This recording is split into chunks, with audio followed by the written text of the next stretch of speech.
Hello guys, मैं Arun text planet पर एक बार फिर से आप सभी का स्वागत करता हूं।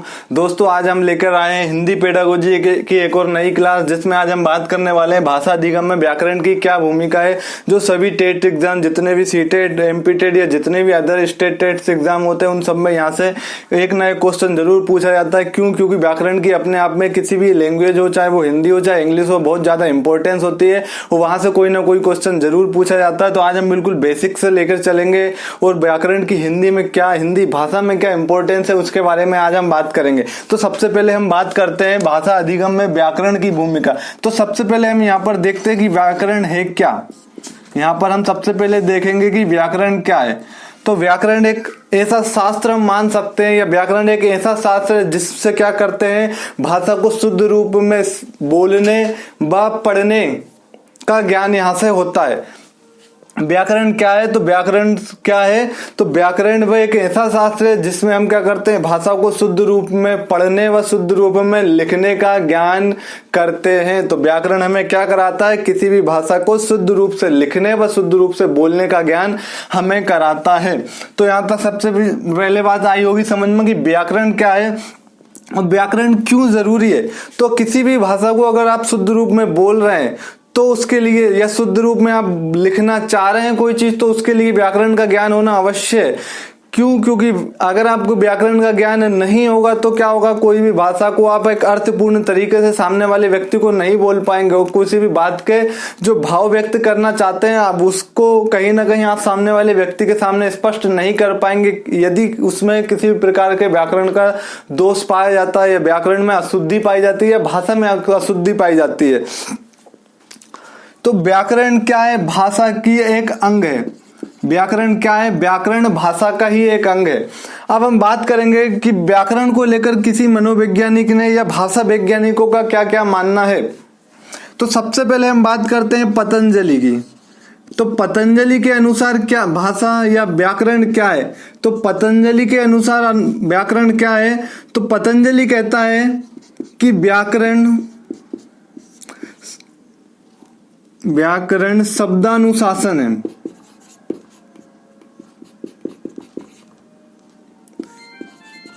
व्याकरण क्या है? व्याकरण शब्दानुशासन है, मतलब शब्दों को व्यवस्थित तरीके से आप अरेंज करके या व्यवस्थित तरीके से आप किसी बात को अर्थपूर्ण तरीके से सामने वाले व्यक्ति से कह रहे हैं, तो मतलब आप व्याकरण का प्रयोग कर रहे हैं। पतंजलि क्या कहते हैं कि शब्दों को आप व्यवस्थित तरीके से प्रयोग करना ही क्या है, व्याकरण है। और व्याकरण को लेकर स्वीट एक भाषा वैज्ञानिक है, ये कहते हैं भाषा का व्यवहारिक विश्लेषण, भाषा का व्यवहारिक विश्लेषण भी, भाषा का व्यवहारिक विश्लेषण है। स्वीट क्या कहते हैं? स्वीट ये मानते हैं कि व्याकरण क्या है, तो भाषा का व्यवहारिक विश्लेषण क्या है, भाषा है। अगर हम बात करें इसके अलावा होम ग्रिल्ड ये व्याकरण को लेकर क्या कहते हैं? तो ये बोलते हैं कि भाषा के रूप में सार्थक एवं शुद्ध व्यवस्था ही व्याकरण है। भाषा के रूप में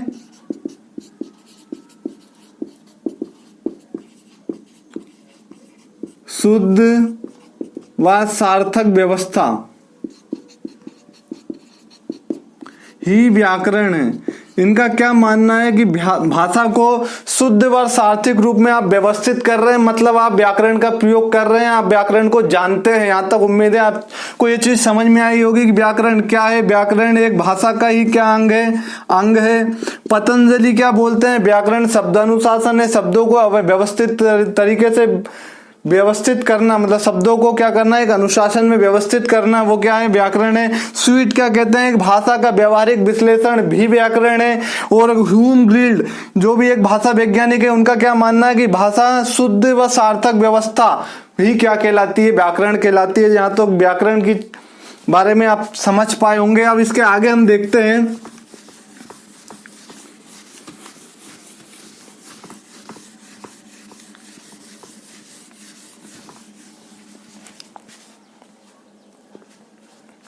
सबसे पहले इंपॉर्टेंट चीज और यहां से याद रखना कि पहले भाषा का विकास होता है, इसके बाद व्याकरण का। पहले भाषा का विकास होता है, इसके बाद होता है व्याकरण का, इसके बाद व्याकरण का। यहां पर सबसे पहले याद रखना, बहुत इंपॉर्टेंट चीज है, यहां से पेपर में एक नॉर्मली पूछ लिया जाता है कि पहले भाषा सीखता है बच्चा या व्याकरण। तो देखो, पहले जो भी बच्चे की मातृभाषा होती है, हम जैसे ही क्या करते हैं, जैसे माहौल में रहते हैं उस भाषा को हम क्या करते हैं, अनुकरण के द्वारा बच्चा सीख लेता है। तो हम पहले क्या करते हैं, भाषा को सीख जाते हैं, लेकिन हम भाषा को अच्छी तरीके से बोल भी पाते हैं, लेकिन इसके बावजूद भी हमें भाषा के व्याकरण का ज्ञान नहीं होता। जैसे अगर हम नॉर्मली देखें, एक सेकेंड,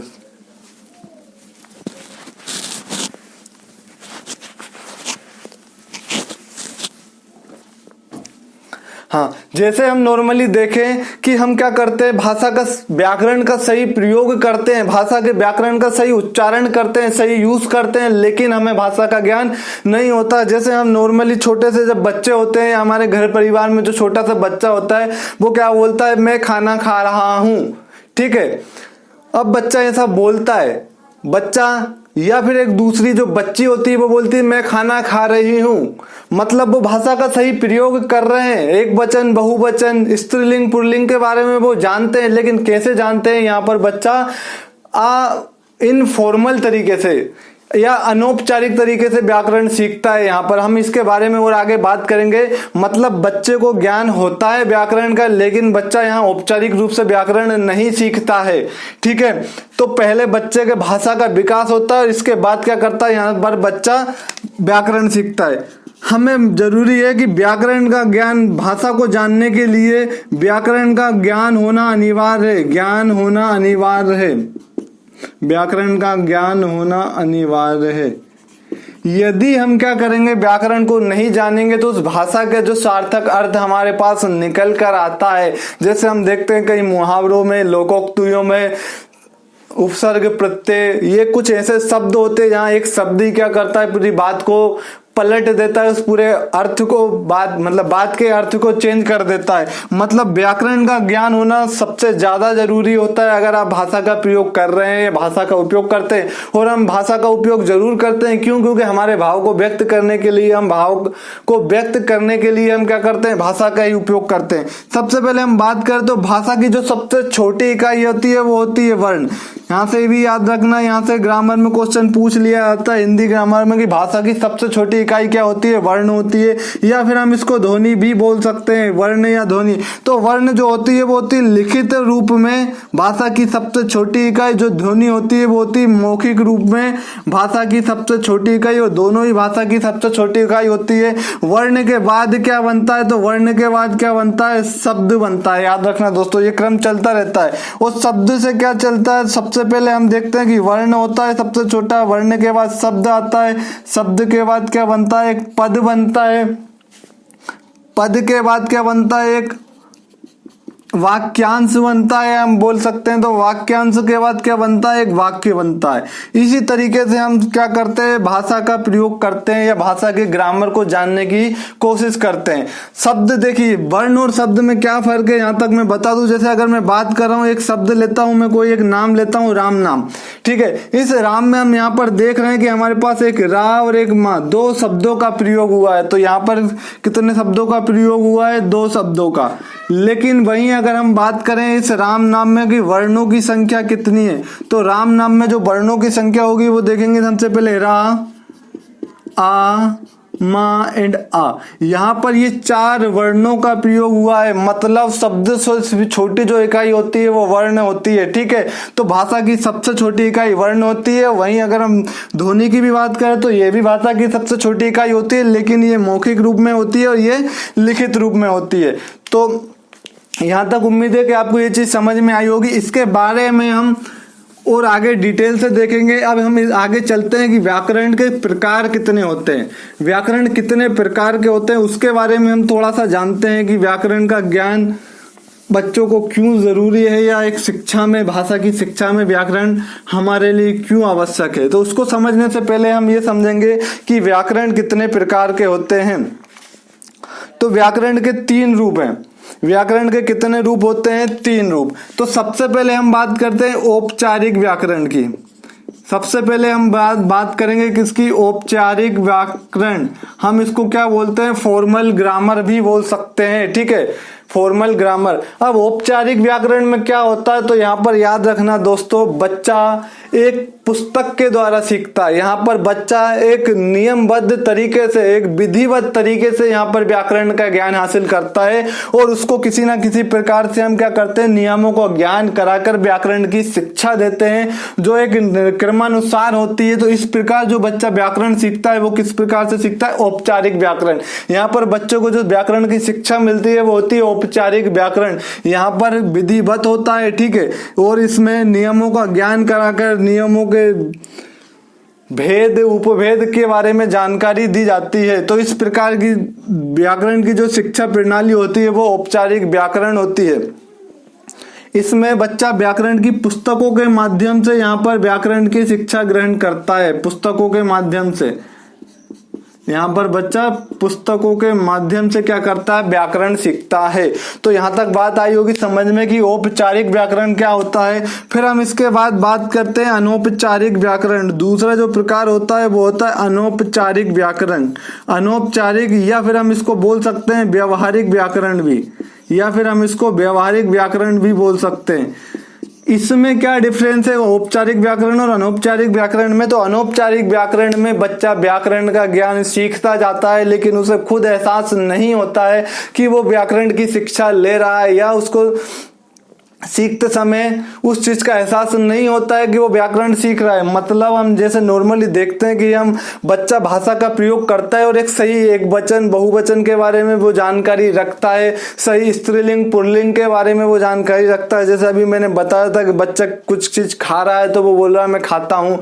वहीं एक लड़का अगर ये नहीं बोलता कि मैं खाती हूँ, क्यों, ये भी एक व्याकरण का ज्ञान है, लेकिन बच्चा यहाँ पर किसी प्रकार से किसी के द्वारा किसी पुस्तकों के माध्यम से यहाँ पर नहीं सीखा है। बच्चा यहाँ पर अनुकरण के द्वारा सीखता है। मतलब बच्चों को व्याकरण का ज्ञान होता है लेकिन वो कहीं से सीखा नहीं होता है, वो सिर्फ अनुकरण के द्वारा और एक व्यवहार के रूप में व्यवहार के रूप में यहाँ से व्याकरण सीखता है।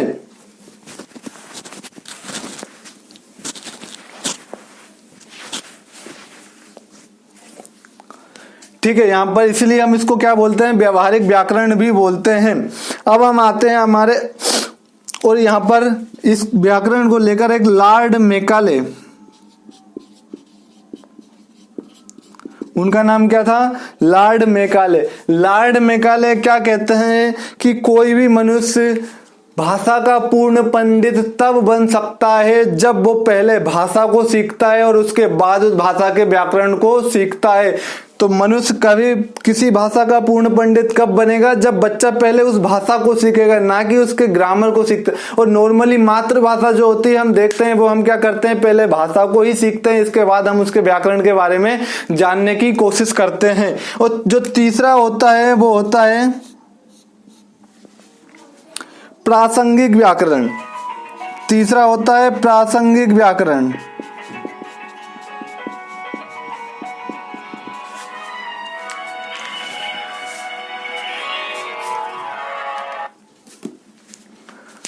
तीसरा क्या होता है, प्रासंगिक व्याकरण। प्रासंगिक व्याकरण में यहाँ पर क्या होता है, बच्चे को जैसे अगर मान के चलिए एक शिक्षक क्या कर रहा है, किसी किताब पढ़ा रहा है, किसी हिंदी की या किसी भाषा की पाठ्य पुस्तक पढ़ा रहा है, उसमें जो क्या होता है कोई पद्य या गद्य खंड होते हैं, तो उसके साथ साथ जो भाषा की थोड़ी सी व्याकरण आती है उसके साथ साथ ही क्या करे, उस पद्य के साथ भाषा के बारे में या भाषा के व्याकरण के बारे में थोड़ा सा नियम बता दिया जाता है। यहाँ पर बच्चों को एहसास नहीं होता कि वो बच्चा क्या कर रहा है, भाषा का व्याकरण सीख रहा है, व्याकरण के बारे में कुछ वो जान रहा है, व्याकरण के नियमों को जान रहा है। वहां से उस चीज को ये पता भी नहीं पड़ पाता है बच्चे को कि वो व्याकरण सीख रहा है। क्यों? क्योंकि यहाँ पर शिक्षक क्या करता है कि बच्चे को गद्य पढ़ाते समय, कोई कविता कहानी पढ़ाते समय जो साथ में व्याकरण आए हैं उस पद्य में, तो वहां पर साथ साथ क्या करता है शिक्षक, नॉर्मली जो थोड़े ऊपर के तरीके से, जैसे ना डीप में जाते हुए, सिर्फ नॉर्मली उसके नियम को बताते हुए यहाँ पर बच्चा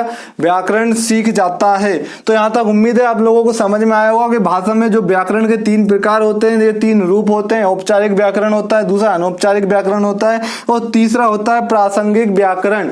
इसके बाद हम आगे चलते हैं कि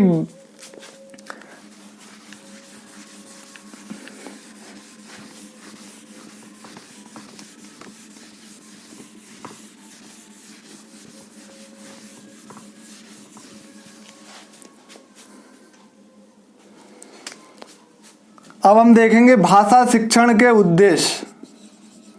भाषा शिक्षण में व्याकरण के उद्देश्य, भाषा शिक्षण में व्याकरण के उद्देश्य या व्याकरण का महत्व। भाषा शिक्षण में व्याकरण का महत्व, तो सबसे पहला भाषा शिक्षण में व्याकरण का महत्व यह है कि बच्चा व्याकरण के ज्ञान के आधार पर बच्चा शुद्ध रूप से उच्चारण करके बोल सकता है और पढ़ सकता है। पहला क्या है कि यहाँ पर बच्चा शुद्ध रूप से पढ़ना व लिखना सीखता है। ठीक है, पहला क्या है कि यहाँ पर शुद्ध रूप से बच्चा पढ़ना एवं लिखना सीखता है। ठीक है, दूसरी शुद्ध रूप से पढ़ना एवं लिखना तो हम नॉर्मल देखते हैं, यदि हमको व्याकरण की या किसी भाषा के ग्रामर के हमें नॉलेज नहीं है तो हम उस चीज को सही से नहीं लिख पाएंगे, हम बहुत सारी अशुद्धियां करते हैं। और अगर बच्चों को व्याकरण का नॉलेज है तो वो क्या करेगा, शुद्ध रूप से उसको पढ़ पाएगा, शुद्ध रूप से उसको लिख पाएगा। ठीक है, दूसरी बात, यहाँ पर बच्चे के अंदर अशुद्धियों के ज्ञान की समझ आ जाती है, अशुद्धियों के ज्ञान की समझ आ जाती है। अशुद्धियों के ज्ञान की समझ मतलब अगर बच्चे को व्याकरण का नॉलेज है तो बच्चा कहाँ सही लिख रहा है और बच्चा कहाँ गलती कर रहा है उसके बारे में उसकी जानकारी होती है। क्यों? क्योंकि वो व्याकरण के नियमों को जानता है, व्याकरण के बारे में उसके अंदर थोड़ी सी समझ होती है, तो वो क्या चीज सही है और क्या चीज गलत है उसके बारे में जानकारी लगा सकता है या जानकारी उठा सकता है। अब व्याकरण क्या करती है तीसरी कंडीशन में, तो शुद्ध उच्चारण करने की क्षमता प्रदान करती है। तीसरी कंडीशन क्या है, शुद्ध उच्चारण करने की क्षमता प्रदान करना। अगर बच्चे को व्याकरण का नॉलेज होगा तो बच्चा किसी भी तरह से कभी भी किसी भी चीज का गलत उच्चारण नहीं करेगा। बच्चा गलत उच्चारण किस कंडीशन में करता है, जब उसको व्याकरण का नॉलेज नहीं होता है। ठीक है, तो यहां से हम देख सकते हैं किस प्रकार से व्याकरण हमारे लिए बहुत ज्यादा जरूरी है। अब हम बात करते हैं व्याकरण के ज्ञान से या व्याकरण के नॉलेज से बच्चों के अंदर वाक्य की रचना, ठीक है, विराम चिन्हों, ठीक है, या वाक्य को किस प्रकार से बोलना है, किस प्रकार से बोलना है का मतलब कहां पर उसको रुकना है, किस फ्लो में उसको बोलना है, कोई बात को एक कंटिन्यूअसली एक स्पीड से नहीं बोलना है, कहाँ कहाँ उसको रुक कर बात को फिर नए सिरे से स्टार्ट करना है, वो उस चीज का नॉलेज हो जाता है। कब? जब बच्चा व्याकरण के नॉलेज को जानने लगता है, बच्चा यहाँ पर वाक्य रचना करने लगता है, बच्चा यहाँ पर विराम चिन्हों का उचित प्रयोग करके अपने लेखन कौशल या फिर अपने वाचन कौशल को क्या कर सकता है, उसका विकास कर सकता है, उसको सुधार सकता है। और बच्चा अपने भावों को शुद्ध रूप में व्यक्त करने, अपने भावों को शुद्ध रूप में व्यक्त करने की क्षमता विकसित कर लेता है। अगर बच्चे को व्याकरण का नॉलेज होगा तो बच्चा क्या करेगा, यहाँ पर कोई भी बात को, जो किसी भी भाव को जो बच्चा प्रकट करना चाहता है वो एक शुद्ध उच्चारण के साथ करेगा। यहाँ पर बच्चा कोई बात को ऐसे नहीं कहेगा कि जिसका कोई सेंस ही ना निकलता हो, जिससे कोई अर्थ ना निकलता हो। तो ऐसी बात को क्या करेगा बच्चा, जब बोलेगा तो सामने वाले व्यक्ति पर कोई इफेक्ट नहीं पड़ेगा, बच्चा की बात को कोई दूसरा इंसान या कोई दूसरा व्यक्ति नहीं सुन पाएगा। क्यों? क्योंकि अपने भाव को वो एक अच्छे तरीके से, व्यवस्थित तरीके से व्यक्त नहीं कर पा रहा है। तो दोस्तों, आज की क्लास हम यही समाप्त करते हैं। आज हमने देखा व्याकरण की शिक्षा में क्या महत्व है, क्या उपयोगिता है, इसके बारे में हम और ज्यादा कल की क्लास में आपके साथ डिस्कस करेंगे। और कल आने वाली क्लास में हम देखेंगे कि व्याकरण शिक्षण की कुछ विधियां जो किस तरीके से एक अध्यापक के लिए बहुत ज्यादा आवश्यक होती है, जिसका नॉलेज अध्यापक को होना जरूरी है, और जो शिक्षण विधियां वो बहुत ज्यादा इंपॉर्टेंट है, जो यहाँ से हर एग्जाम कहीं ना कहीं क्वेश्चन पूछता है। तो आज की क्लास यहीं समाप्त करते हैं। अगर वीडियो आपको अच्छी लगी हो, आज की क्लास अच्छी लगी हो तो लाइक करें और ज्यादा से ज्यादा लोगों के पास शेयर करें। और अभी तक जिसने चैनल को सब्सक्राइब नहीं किया तो प्लीज चैनल को सब्सक्राइब भी जरूर करें। थैंक यू, धन्यवाद।